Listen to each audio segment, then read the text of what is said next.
مالک یوم الدین لفظ مالک ملک سے مشتق ہے، جس کے معنی ہیں کسی چیز پر ایسا قبضہ کہ وہ اس میں تصرف کرنے کی جائز قدرت رکھتا ہو۔ لفظ دین کے معنی جزا دینا۔ مالک یوم الدین کا لفظی ترجمہ ہوا مالک روز جزا کا، یعنی روز جزا میں ملکیت رکھنے والا۔ وہ ملکیت کس چیز پر ہوگی اس کا ذکر نہیں کیا گیا۔ تفسیر کشاف میں ہے کہ اس میں اشارہ عموم کی طرف ہے، یعنی روز جزا میں تمام کائنات اور تمام امور کی ملکیت صرف اللہ تعالیٰ کی ہی ہوگی۔ روز جزا کی حقیقت اور عقلاً اس کی ضرورت۔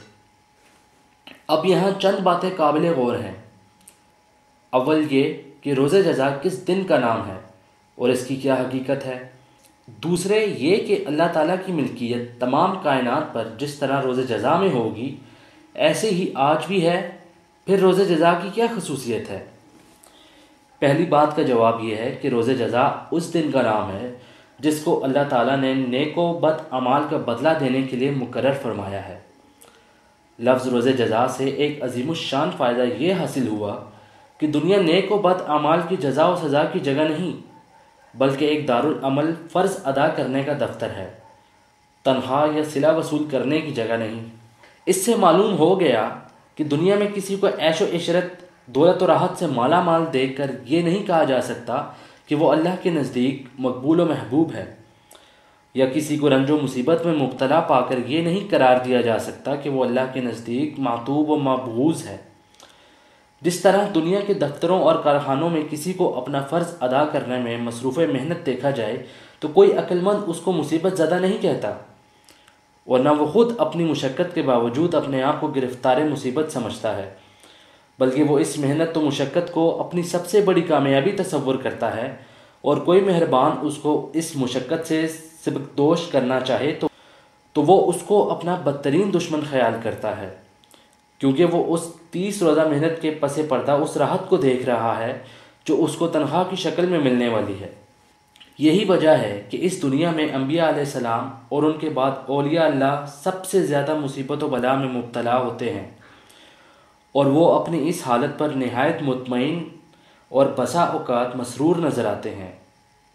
الغرض دنیا کی عیش و عشرت حق و صداقت کی اور رنج و مصیبت بدعملی کی یقینی علامت نہیں ہے۔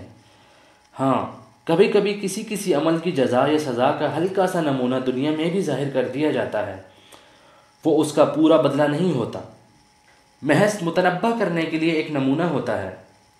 اس کے متعلق قرآن کا ارشاد ہے،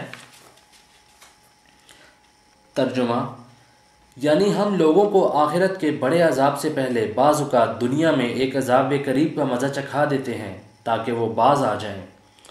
اور دوسری جگہ ارشاد ہے، ایسا ہوتا ہے عذاب، اور آخرت کا عذاب بہت بڑا ہے اگر وہ سمجھیں۔ الغرض دنیا کی راحت و مصیبت بعض اوقات تو امتحان اور آزمائش ہوتی ہے، اور کبھی عذاب بھی ہوتی ہے، مگر وہ عمل کا پورا بدلہ نہیں ہوتا، بلکہ ایک نمونہ ہوتا ہے، کیونکہ یہ سب کچھ چند روزہ اور محض عارضی ہے۔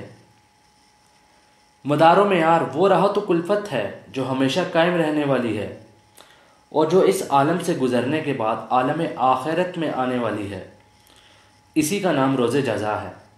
اور جب یہ معلوم ہو گیا کہ نیک و بد عمل کا بدلہ یا پورا بدلہ اس دنیا میں نہیں ملتا، اور عدل و انصاف اور عقل کا تقاضا ہے کہ نیک و بد، اچھا اور برا برابر نہ رہے، بلکہ ہر عمل کی جزا یا سزا ملنا چاہیے، اس لیے ضروری ہے کہ اس عالم کے بعد کوئی دوسرا عالم ہو جس میں ہر چھوٹے بڑے اور اچھے برے عمل کا حساب اور اس کی جزا یا سزا انصاف کے مطابق ملے۔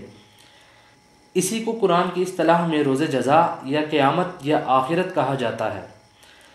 قرآن نے خود اس مضمون کو سورہ مومن میں وضاحت سے بیان فرمایا ہے۔ ترجمہ، یعنی بینا اور نابینا اور ایک وہ لوگ جو ایمان لائے اور انہوں نے اچھے کام کیے، اور دوسرے بد کردار باہم برابر نہیں ہو سکتے۔ تم لوگ بہت ہی کم سمجھتے ہو، قیامت تو ضرور ہی آ کر رہے گی تاکہ ہر ایک عمل کا پورا بدلہ اس کو مل جائے، اس کے آنے میں کسی طرح کا شک ہے ہی نہیں، مگر اکثر لوگ نہیں ایمان لاتے۔ وآخر دعوانا ان الحمد للہ رب العالمین.